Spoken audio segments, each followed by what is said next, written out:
नमस्कार, मैं हूं पुनीत और आप देख रहे हैं वीओ न्यूज की खास पेशकश खबरों की तह तक। बात पुरानी हो जाती है, वजह नहीं, खासकर जब वजह से बदलाव आ गए हों। बात चाहे 1974 के जेपी आंदोलन की हो या 2011 के अन्ना आंदोलन की।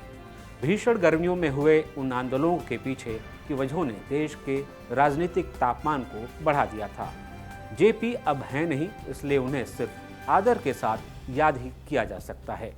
लेकिन 2011 के परिवर्तनकारी अन्ना आंदोलन से नायक बनकर उभरे अरविंद केजरीवाल दिल्ली के सीएम हैं। एक आवाज पर कहीं भी किसी भी मौसम में भीड़ जुटा लेने की उनकी ताकत का लोहा विरोधी भी मानते रहे हैं।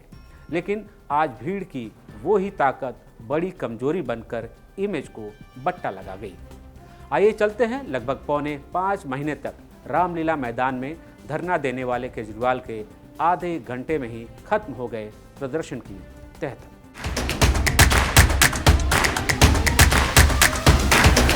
लोकपाल को लेकर दिल्ली के रामलीला मैदान में अन्ना हजारे ने आंदोलन किया था।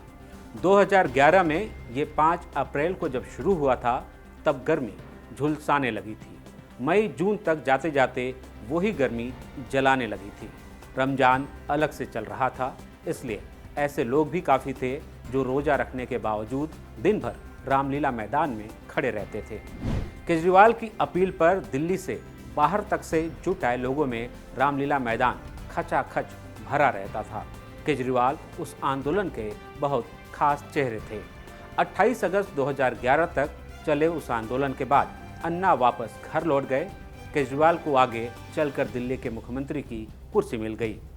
केजरीवाल के लिए कभी विश्वसनीयता और विशिष्टता खास पहचान हुआ करती थी, लेकिन अब इन दोनों में से उनके पास शायद ही कुछ बचा है, क्योंकि वे उन्हीं नेताओं के बीच जाकर खड़े हो गए हैं जिनका विरोध करते हुए वो राष्ट्रीय नेता बने थे, और वैसी ही राजनीति कर रहे हैं जैसी राजनीति का विरोध करने की कस्में खाते थे। इसका परिणाम देखिए कि 19 मई को जब अपने मंत्रियों, सांसदों और तमाम छोटे बड़े नेताओं के साथ बीजेपी मुख्यालय पर गिरफ्तारी देने का ऐलान किया तो आधे घंटे में ही उठ गए। जबकि स्वाति मालीवाल के साथ मारपीट में गिरफ्तार अपने पीए विभव कुमार की गिरफ्तारी के खिलाफ गिरफ्तारी तक बैठने का ऐलान किया था।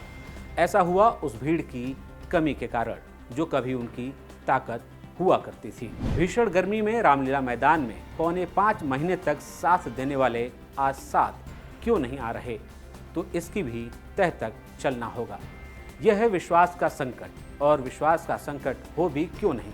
सिर्फ अपने पीए विभव कुमार को बचाने के लिए एनजीओ के जमाने से दुख सुख में साथ दे रही स्वाति मालीवाल को अचानक बीजेपी का एजेंट कहने लगे, जिसे जनवरी में आपने राज्यसभा पहुंचाया था, और तब शपथ लेते हुए स्वाति आम आदमी पार्टी की आवाज बुलंद करने के इरादे से ही इनकलाब जिंदाबाद करने लगी थी। इससे उन्हें दोबारा शपथ लेनी पड़ी थी। देश में तानाशाही की उनकी बात का भी असर नहीं दिख रहा, क्योंकि 2015 के विधानसभा चुनाव में जब दिल्ली विधानसभा की 70 में से 67 सीटें मिली तो उन्होंने सबसे पहला काम ऐसे नेताओं को पार्टी से निकालने का किया जो उनकी कुर्सी के दावेदार हो सकते थे। इनमें योगेंद्र यादव, प्रशांत भूषण और प्रोफेसर आनंद कुमार जैसे नाम प्रमुख थे। निकाले गए सभी नेताओं ने केजरीवाल पर पार्टी में तानाशाही चलाने का आरोप लगाया था। इस तरह विश्वसनीयता और विशिष्टता गंवाने के बाद 19 मई को केजरीवाल की लोकप्रियता में आई गिरावट का भी पता चल गया। आलम यह है कि अन्ना हजारे के इंडिया अगेंस्ट करप्शन आंदोलन से निकले केजरीवाल ने कभी ईमानदारी की राजनीति का वादा किया था, लेकिन आज वो खुद, उनकी पूरी पार्टी भ्रष्टाचार में डूब गई है। झूठ और बेईमानी के अलावा केजरीवाल को शायद आपराधिक कार्यों से भी परहेज नहीं रह गया है। मुख्यमंत्री आवास में मुख्य सचिव के साथ मारपीट के बाद अब अपनी पार्टी की इकलौती महिला सांसद स्वाति मालीवाल के साथ मारपीट हुई है। कथनी और करनी में इतने अंतर वाले नेता पर यकीन किसी के लिए भी करना मुश्किल हो सकता है। अगर आप आगे भी हमारे साथ जुड़कर इसी तरह किसी खबर की तह तक जानना चाहते हैं तो हमारे चैनल को सब्सक्राइब करें, इस वीडियो को लाइक और शेयर जरूर करें।